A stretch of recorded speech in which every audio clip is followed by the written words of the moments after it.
Smart and legal guidance. Download the application now. नमस्कार दोस्तों, आज इस वीडियो के अंदर मैं आपको एक लॉ ग्रेजुएट्स के लिए अपनी आर्मी के अंदर अपनी वैकेंसीज आउट हो चुकी हैं। जो लोग अपना जज एडवोकेट जनरल की तैयारी कर रहे हैं या अपना एक्सपेक्टेशन रखते हैं कि यार मेरा सिलेक्शन अपना जैग के अंदर हो जाए, जज एडवोकेट जनरल की पोस्ट मुझे मिल जाए, तो उन सभी लोगों के लिए खुशखबरी है और यहाँ पे नोटिफिकेशन आउट हो चुकी है। कंप्लीट डिटेल्स इस वीडियो के अंदर मैं आपको जैग के बारे में बताऊंगा और जितने भी डाउट्स आपके मन में होंगे वो सारे डाउट्स आपके ऑफिशियल नोटिफिकेशन देखने के बाद हमारे क्लैरिफाई हो जाएंगे। हम वीडियो को स्टार्ट करते हैं। जैसे कि आपको स्क्रीन के ऊपर दिखाई दे रहा होगा, ये अपनी ऑफिशियल वेबसाइट है।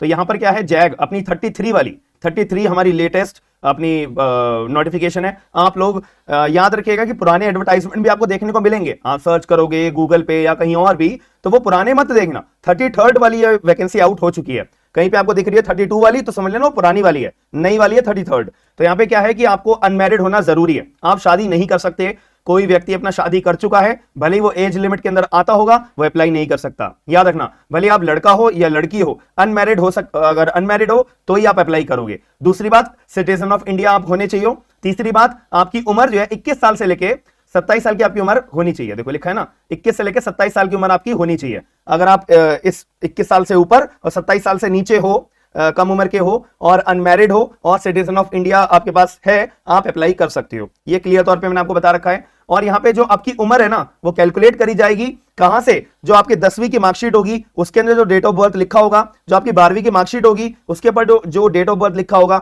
उसी से क्लैरिफाई करा जाएगा कि आप 21 साल से ज्यादा हो, 27 साल से कम हो। ये हमारा क्लैरिफिकेशन है।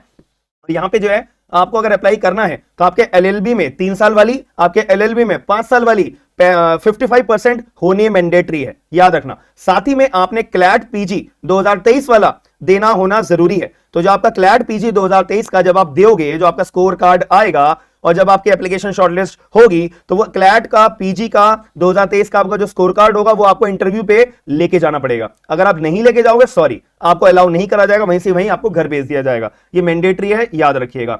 तो क्लैट पीजी, पोस्ट ग्रेजुएशन वाला क्लैट पीजी 2023 के अंदर जो होता है वो आपको देना होना मैंडेटरी है। ठीक है, ये हमारे दिमाग में क्लियर हो जाती है। तो आपको जब इंटरव्यू पे जाना पड़ता है ना, देखो एसएसबी का इंटरव्यू होता है, 2 स्टेज में होता है, वो भी आगे बताऊंगा। तो उसके अंदर आपको अपनी 10वीं की मार्कशीट ओरिजिनल वाली और 12th की ओरिजिनल वाली, एलएलबी की जितनी भी मार्कशीट्स हैं ओरिजिनल वाली, 3 साल वाली है तो 6 मार्कशीट होंगी, 5 साल वाली है तो 10 मार्कशीट्स होंगी। उसके बाद आपकी डिग्री एंड उसके बाद आपका क्लैट पीजी 2023 वाला स्कोर कार्ड ऑफिशियल वाला। ठीक है, ये सब आपको वेरीफाई भी करवाने पड़ते हैं। अपने एसएसबी इंटरव्यू में जाओगे ना, जो लोकेशन पड़ती है, तो वहीं पे पहले आपको वेरीफाई करवाने पड़ते हैं, फिर जाके आपको एसएसबी इंटरव्यू में एंट्री मिलती है। अगर कुछ भी आप डॉक्यूमेंट भूल गए, अरे मैं तो लाया नहीं, पहले मैं चलो एसएसबी इंटरव्यू दे देता हूं, उसके बाद डॉक्यूमेंट जमा करा दूंगा, सॉरी, पहले डॉक्यूमेंट जमा होंगे उसके बाद ही आपको एंट्री मिलेगी। कुछ भी आपने मिस करा, सॉरी, आपको अलाउ नहीं करा जाएगा। वैकेंसीज यहाँ पे देखो, मेल पर्सन के लिए, कोई लड़का है, कोई अप्लाई करना चाहता है, 21 साल से ज्यादा, 27 साल से कम, अनमैरिड है, 4 पोस्ट है। लड़कियों के लिए भी 4 पोस्ट है। क्लियर बात आ जाती है यहाँ पे।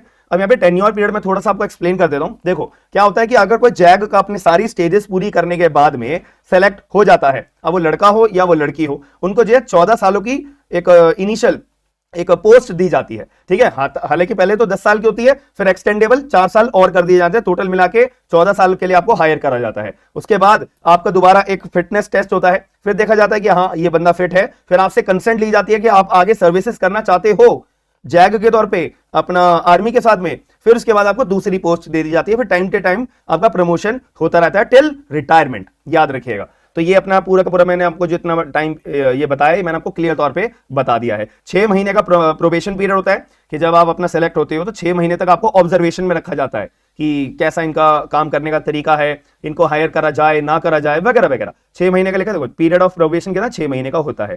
ठीक है, ये भी हमारे को समझ में आ गया। और आपको टर्मिनेट भी कर दिया जाएगा हाथों हाथ। फॉर एग्जांपल, आप अपना ज्वाइन हो चुके हो, आपके चोट लग गई है या कोई मिसकंडक्ट आपने करा है या मेडिकली अनफिट हो गए हो, कोई बीमारी लग गई है आपको, तो उस केस में आपको टर्मिनेट कर दिया जाएगा। ये क्लियर रूल होता है आर्मी के अंदर।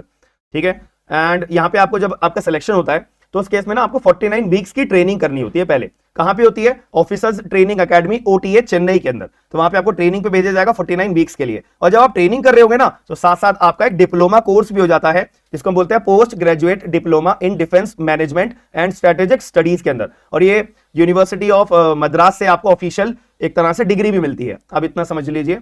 एंड मान लेते हैं कि अगर आप ट्रेनिंग कर रहे हो 49 वीक्स में, देखो ट्रेनिंग में ना बहुत सारी चीजें होती हैं जो कोई बंदा संभाल पाता है, कोई बंदा संभाल नहीं पाता।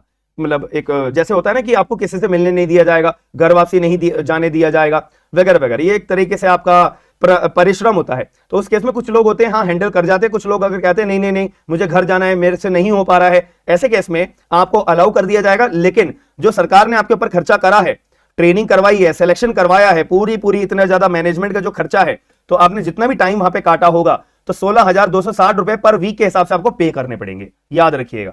और ये अपनी सारी की सारी रैंक वाइज है, प्रमोशन वाइज। सबसे पहले lieutenant, captain, major, colonel, brigadier, major, general, ये अपना टाइम के हिसाब से आपका प्रमोशन होता है। जैसे मैंने आपको 14 साल का जो टाइम पीरियड बताया था ना, उसके बाद भी आप अगर फिट हो और काम करना चाहते हो तो ये उस बेसिस पे दिया जाता है।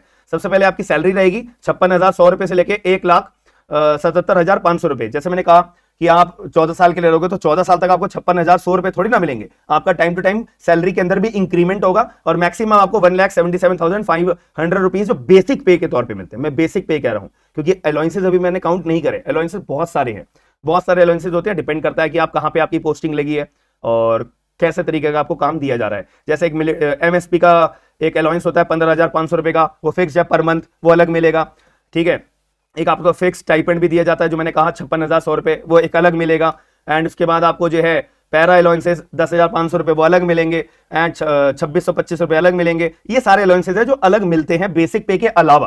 फिर इसके बाद आपका स्कीम्स भी होती है, आपका पैसा जो सिक्योर करके जब आप रिटायरमेंट लोगे तो उस बेसिस में आपको पे किया जाएगा। और भी तरह के हाई अल्टीट्यूड अलाउंस आपको मिलते हैं, ठीक है। सियाचिन अलाउंस मिलते हैं 42,500 रुपए पर मंथ, वो अलग मिलेंगे। यूनिफॉर्म अलाउंस 20,000 रुपए पर ईयर, वो अलग मिलेंगे, ठीक है। ट्रैवल अलाउंस आपको मिलता है, वो अलग मिलेगा, ठीक है। एंड यहाँ पे हाउसिंग अलाउंस मिलते हैं, वो अलग मिलते हैं। हॉस्टल अलाउंस मिलते हैं, वो अलग मिलते हैं। बहुत सारी चीजें होती है। चिल्ड्रन एजुकेशन अलाउंस होते हैं, वो अलग मिलते हैं पर मंथ। और हॉस्टल सब्सिडी वो अलग मिलता है। And army group insurance fund, एक इंश्योरेंस फंड भी होता है, उसके लिए भी पैसा आपको जो दिया जाता है वो अलग दिया जाता है, ठीक है। चलिए जी, अब अप्लाई कैसे करना है, मुद्दे वाली बात। देखो, jointindianarmy.nic.in, इस पे जाओगे, लॉगिन आईडी पासवर्ड अपनी एक आईडी क्रिएट करोगे, एप्लीकेशन फॉर्म फिल आउट करोगे, जो जो डिटेल्स वहां पे मेंशन है वो सारी कंप्लीट डिटेल्स फिल आउट करने के बाद में आपका फॉर्म भर जाएगा। कोई एप्लीकेशन फीस यहाँ पे नहीं ली जाती है, ये आपको मैं क्लियर बता रहा हूँ। और सारे डॉक्यूमेंट्स जो आपको अपलोड करने के लिए बोला जाएगा और जो इंटरव्यू के स्टेज पे आपको लेके जाने हैं, वो सारे के सारे सेल्फ अटेस्ट होना मैंडेटरी है, याद रखिएगा। एंड इसके अंदर जो है यहाँ पे और भी चीजें बता रखी है कि अगर मान लेते हैं आपने बार काउंसिल में अपना रजिस्ट्रेशन करा रखा है या नहीं करा रखा, आपका कॉलेज कौन सा है, बार काउंसिल ऑफ इंडिया से सर्टिफाइड है या नहीं है, इसकी सारी डिटेल्स आपको मेंशन करनी पड़ती है। क्लैट का देखो, क्लैट पीजी 2023 का आपका स्कोर कार्ड कितना है, कितना नहीं है, ये भी चीज आपको मेंशन करनी मैंडेटरी होती है। एसएसटी भी इंटरव्यू के टाइम पे जब आप जाओगे तो ये सारे डॉक्यूमेंट्स आपके पास होने चाहिए, 10th के, 12th के, LLB के एंड आपके क्लैट के। ये आपको मैंने बता रहा हूँ, क्लैट का ना अभी से चालू करा है, मतलब इससे पहली वाली जब आई थी, जब से क्लैट डाला गया, वैसे पहले क्लैट नहीं मांगा जाता था। मैं आपको ऐसी अपडेट देने के लिए बता रहा हूँ।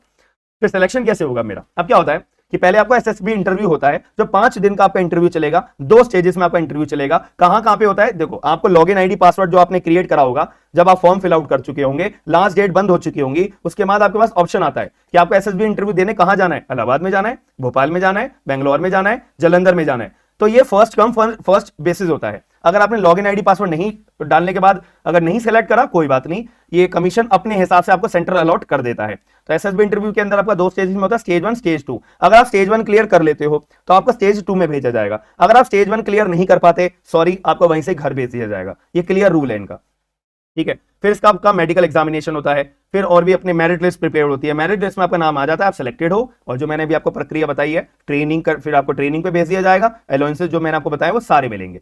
तो ये सारी चीज होती है। और याद रखिएगा, एक बार ये फॉर्म भर चुके हो तो आपको कोई चेंज करने के लिए रिक्वेस्ट आपकी एक्सेप्ट नहीं करी जाएगी। जैसे अदर एग्जामिनेशन फॉर्म्स में होता है ना कि करेक्शन की डेट ये है, यहाँ पे कोई करेक्शन नहीं होता। फॉर्म एक ही बार भरना है, ध्यान से भरना है, सारी चीजें एक ही बार होंगी, बस ये चीज आपको याद रखनी है। एंड आपकी एप्लीकेशन फॉर्म की लास्ट डेट है 28 नवंबर 2023 शाम के 3 बजे से पहले 3 बजे से पहले आपको 28 नवंबर 2023 से पहले अपना फॉर्म भरना होगा। फॉर्म भर दोगे, बढ़िया है, आप लोग अप्लाई कर सकते हो। और मेरा जो लोग अप्लाई करेंगे तो मेरी बेस्ट विशेष आप लोगों के साथ है कि आप लोगों का सिलेक्शन बिल्कुल होगा, याद रखिएगा। फिर भी आपका कोई डाउट रहता है तो आप मेरे से कमेंट बॉक्स के अंदर अपना डाउट क्लियरफाई कर सकते हो। और जो लोग अपनी जुडिशरी की तैयारी कर रहे हैं, 5 नवंबर रात के 9 बजे से हम अपनी जुडिशरी साधना जुडिशरी प्रिपरेशन सीरीज चालू कर रहे हैं। सीआरपीसी का पूरा टॉपिक हम क्लास बाई क्लास हम जो है अपना प्रिपेयर करेंगे, तो आप लोग ज्वाइन जरूर करिएगा। बाकी मिलते हैं नेक्स्ट वीडियो के अंदर। Thank you.